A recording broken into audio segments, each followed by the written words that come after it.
So here we've got a men's Icelandic cardigan by Hilda Limited, which is a collectible because the company went out of business probably 30 years ago.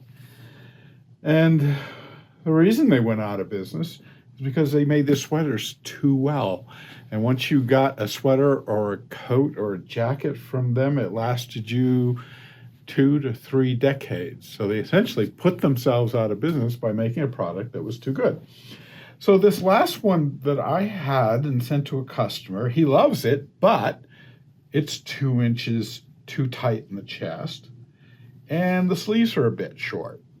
So since we can't get another one, we're going to resize it. Back in the day, you could take a sweater to the dry cleaners and they had mannequins in different sizes and they called it sizing. They would take your sweater, put it on that size mannequin, and then heat steam it. And the steaming causes the memory that's in the stitches to reset to that stretched size. So what we do nowadays is we have this special felt pin board, and we have different size steel rods. And we're going to pin this sweater. We're going to insert the steel rods, pin the sweater, and then stretch it to the desired size. And then with the shorter rods, we're going to lengthen the sleeves and see if we can get another 2 inches out of that. And the test will be that we stretch it, we steam it, let it set about 24 hours or overnight, and then as we start to pull out the pins, if it doesn't snap back, we've succeeded. So as I put in the first steel rod, I just run it up against the seam on the edge, which is fine because it's just going to pull out like so. But I've got a seam up here and I kind of need to interweave this steel rod in and out probably every inch or so to get to the top here so that it pulls it appropriately from the right place and doesn't make it pucker. So I go through until I can feel it on the other side, come back up and work it along this frame, down under, back up, down under, back up. Sometimes you got to wiggle it to make it get through between the stitches. Come back up through that seam and then out the top. And then we have our first rod. Length. Now we're going to pin this rod down so that we'll have a baseline upon which we'll know what measurement we're going to stretch it to.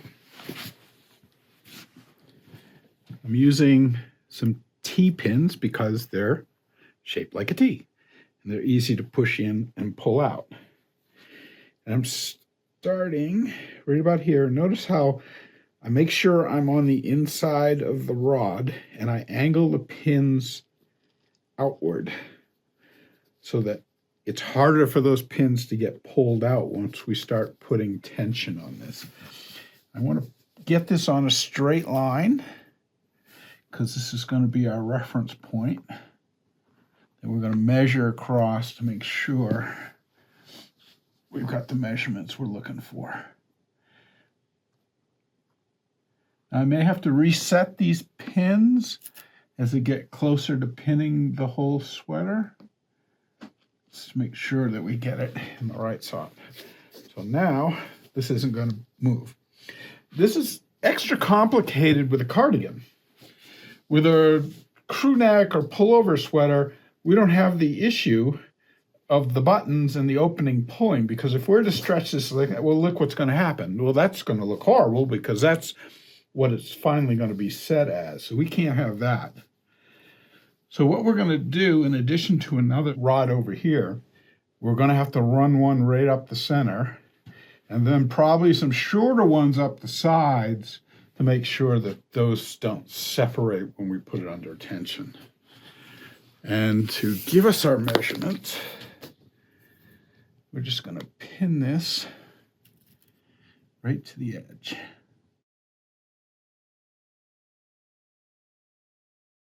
And I'm looking at a chest of currently just under 40 inches. So 22 would give us 44 inches around. Just to allow for a little bit of snapback, I'm probably going to go to 23 inches. And that's quite a stretch. I mean, 2 inches would be typical. I'll go to 22 and a half. And once I get there, that'll give us 44, 45. And with a little snapback, should bring us right on target to what we're looking for, which is about 42 inches. Since we need to keep the cardigan in line, I'm going to weave this rod carefully up through what's 4 layers of the sweater, because you've got to fold over here at the edge and you got to fold over on the other edge. So it's a little bit hard to force it through 4 layers of fabric, but it's absolutely necessary. And sometimes you're going to have to be not so gentle with it to get it through. Okay.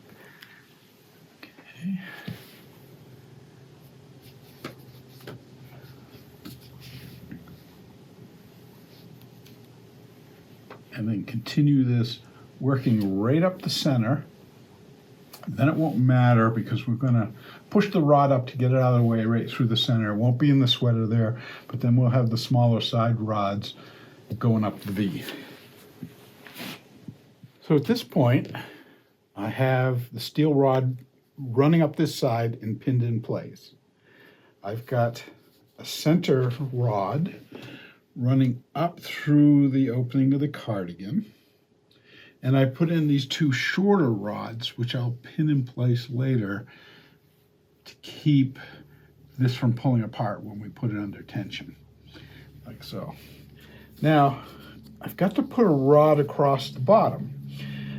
But if we're going to be widening the chest, which is what this customer needs, we don't want to be widening the ribbing, because the ribbing is that part that is specifically knit so that it will have some snapback, because you want it to have that cling. And if we were to stretch it and heat it at the ribbing, we would be ruining the ribbing.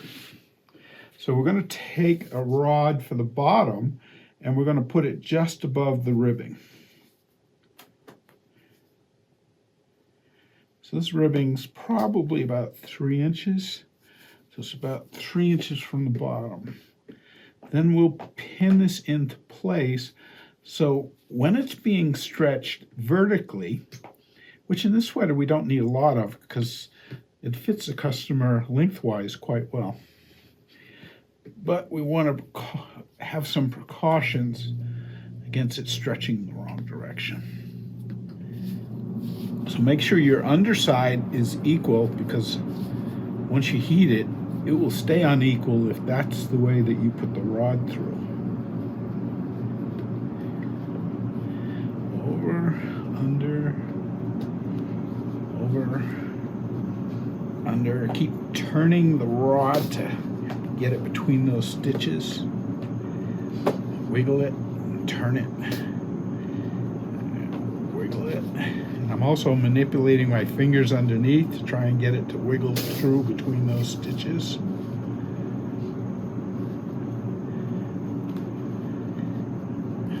There we go. Through. Now we still don't have our width set yet, but that'll come.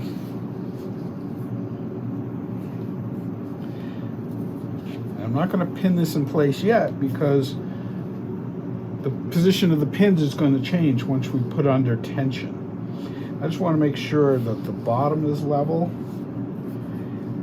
This is in the right place for the tension to begin. Now I'm going to run another rod up this side and then one across the top that'll hold the top in place.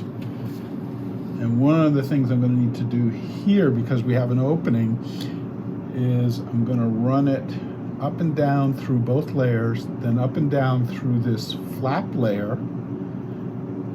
and then back across this seam, just to give us our body shape.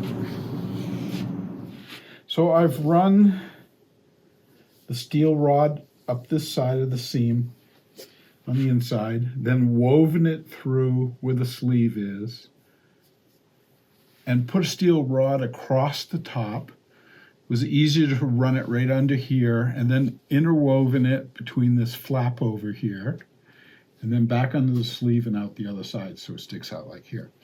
So now we're ready to block and figure out our measurement.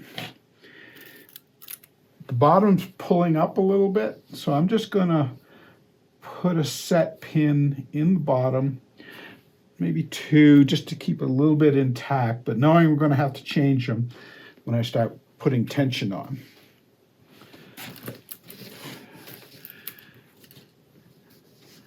So here we go. Now we want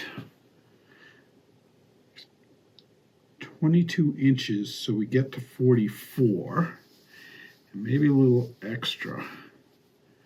So we're gonna go to 23, anticipating maybe it'll snap back an inch, which will leave us with a 44-inch chest. Pin it there. I'll slip back a little bit. Let me get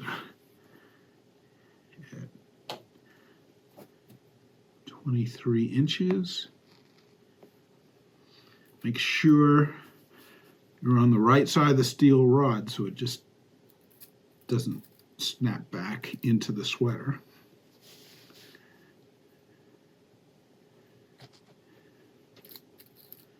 And this, put some more tension in. We're basically looking at a line like this.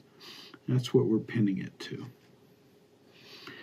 And a couple extra pins doesn't hurt, just for durability's sake.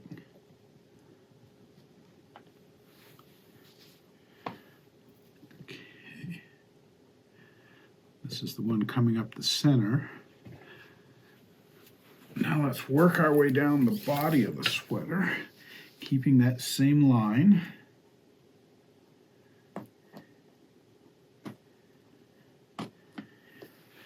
Remember to angle the pins in so they don't pull out easily. And a little bit less stretching as we get closer to the ribbing, because we don't want to stretch out that ribbing.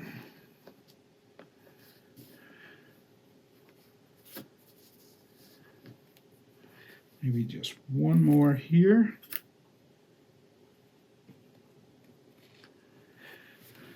Now we'll check these set pins down below. I'm just going to pull them out to make sure that we weren't holding back any of the side stretching. Bring it back down so it's even across the very bottom. Angling these pins in, because we're about to stretch it vertically. So we want to make sure these pins don't pop out.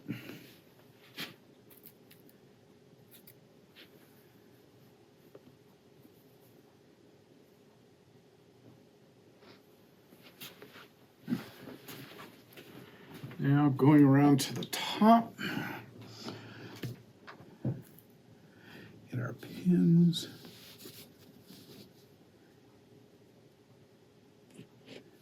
And if the length of the sweater was an issue, we'd have another measuring tape. Actually, we can use the measurements that are on the board for this, because we're at 27 inches on the board for here. I like to measure them to here. And 27 inches is a good average length for a cardigan.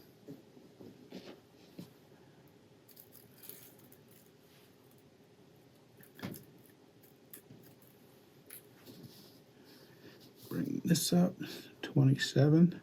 Now the sweater is getting under a good deal of tension, both widthwise and vertically.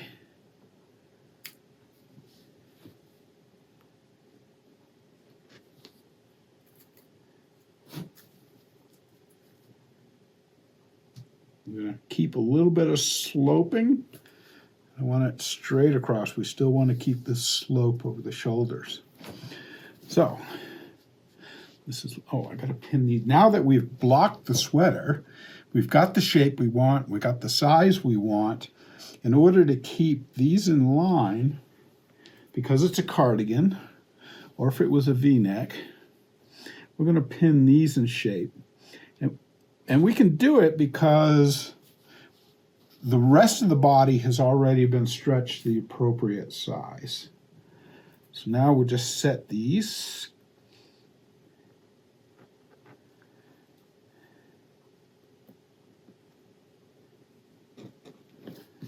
On both sides.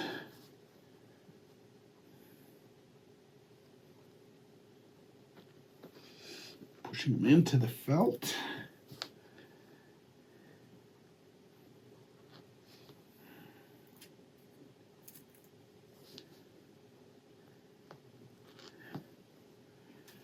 And one more for the neckline.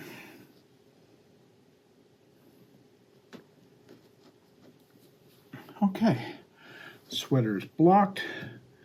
We have an inch more than we need, which will result in 2 inches more, all the way around, but we're gonna flip that out of the way. And because they asked for the sleeves to be lengthened, it's gonna be an added step, and I'm gonna try and get it all done in one. We're gonna put some rods through the sleeves and see if we can get maybe an extra 2 inches in length. I've run a short rod through the sleeve at this end. I want to get as much at the bottom of the sleeve as I can, because we're going to start doing this and we're going to run off the felt pin board pretty soon. So if I need 2 inches, I'm going to start about 2 inches back from the edge. I'm going to stretch this out to the edge of the board. Look at how much distance we're getting there. And with this felt blocking board, we're able, with a grid on it, we're able to measure that pretty easily. So there's about 2 inches right there. Widen it out. Another one about here. And one more.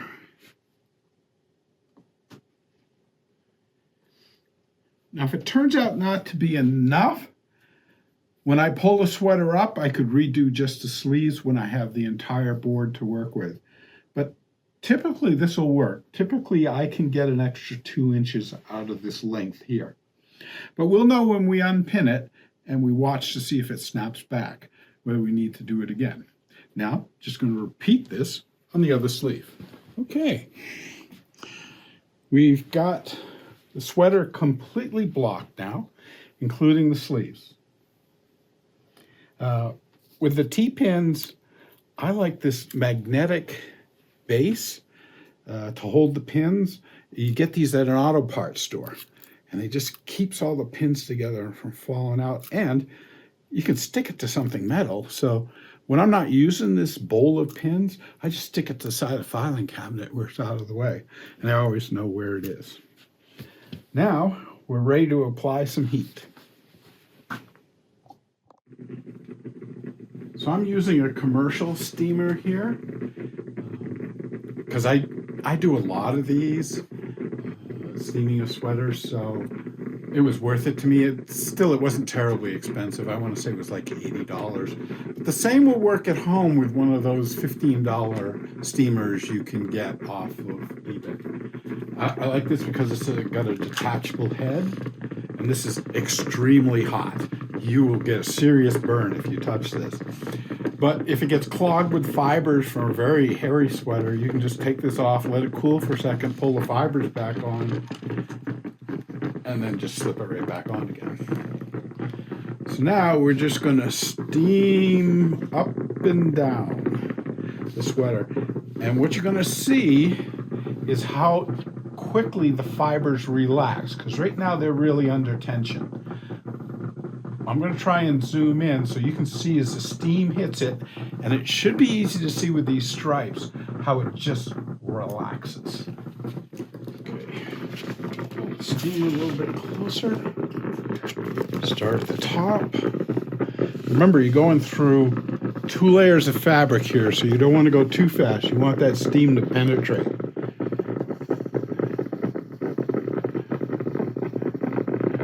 See the fabric relaxing? It's accommodating its new size.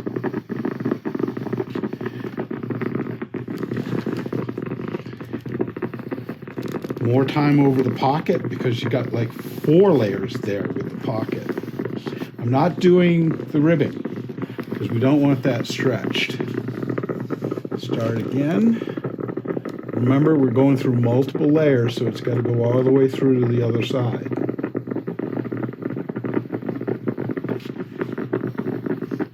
See where it's starting to bunch up? That's because the yarn's relaxing. If I thought it would be a problem, I might have also put pins through these pockets so they don't droop too much during the stretching and reblocking. But that doesn't seem to be an issue with this cardigan, so I'm not going to worry about that. I'm going to go over a little bit, kind of dodge around the pins. Come back down. See it gathering up here. That shows it's working. It's stretching. Then over the edge here.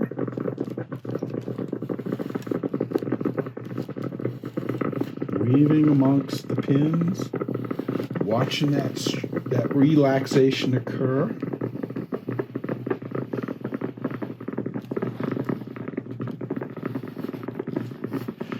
Make sure I get this button line too.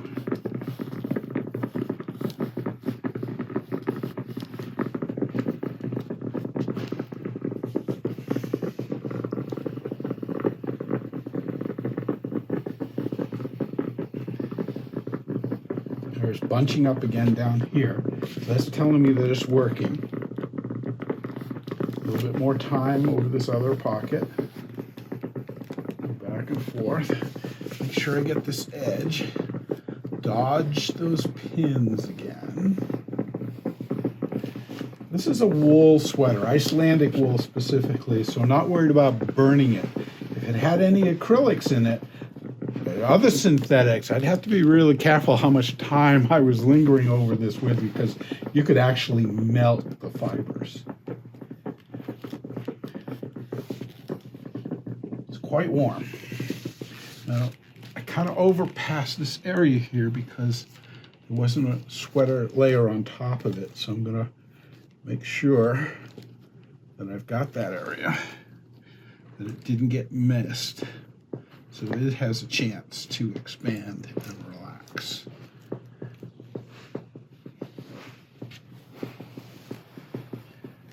I notice a little pulling here. See where the vertical line kind of indents a little there? So maybe I want to go back here, get this again with a little bit more steam, spread that out.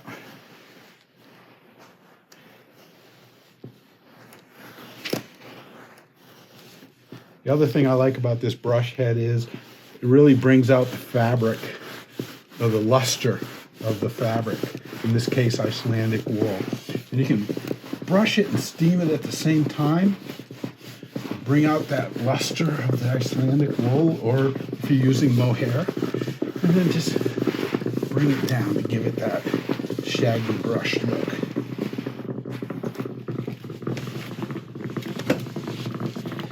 And we'll move over, do the sleeves.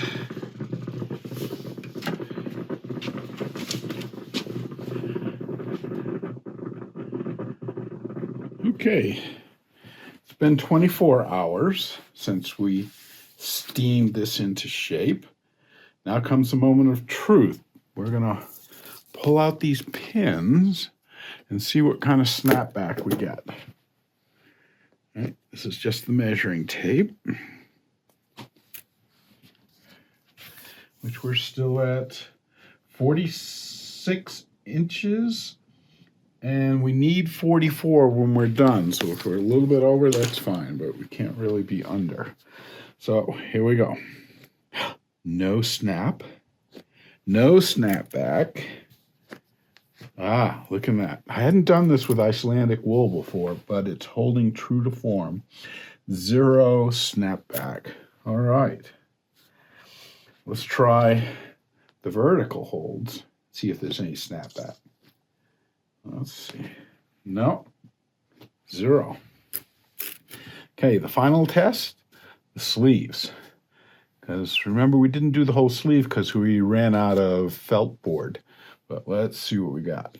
Okay, 1, 2, 3. Just a smidgen of snapback, nothing. So now we know we can just pull out the rest of these.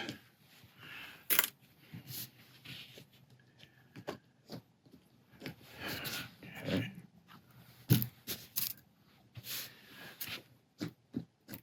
Look at that. Holding true all the way.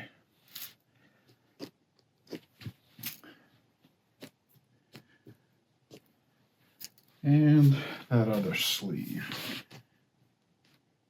No, no snapback at all. Beautiful. All right. So let's see what kind of length we've got on the sleeves that's added. Yeah, looks like we picked up maybe 1.5 inches on the sleeves, which is fine. Now this is the easy part, pulling these out. These steel rods.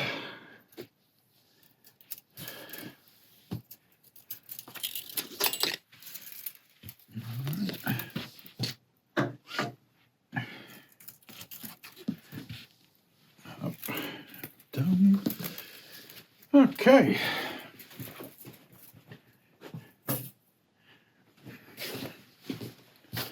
Nicely done. Now you see some little dimples in the material where the rods were fed through. That's easy to fix. Just take a nice stiff bristle brush, hairbrush, and they'll brush right out. Look at that. Okay. Never even knew they were there. Repeat where you see them.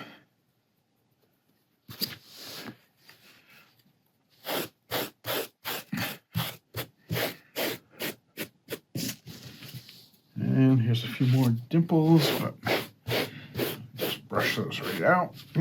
Just check the other side.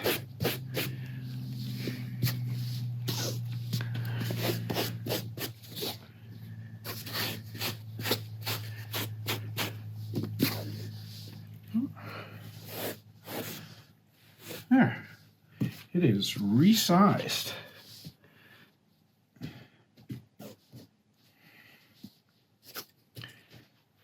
Just check our totally unpinned measurement. Perfect, 44 inches. That's exactly what we needed.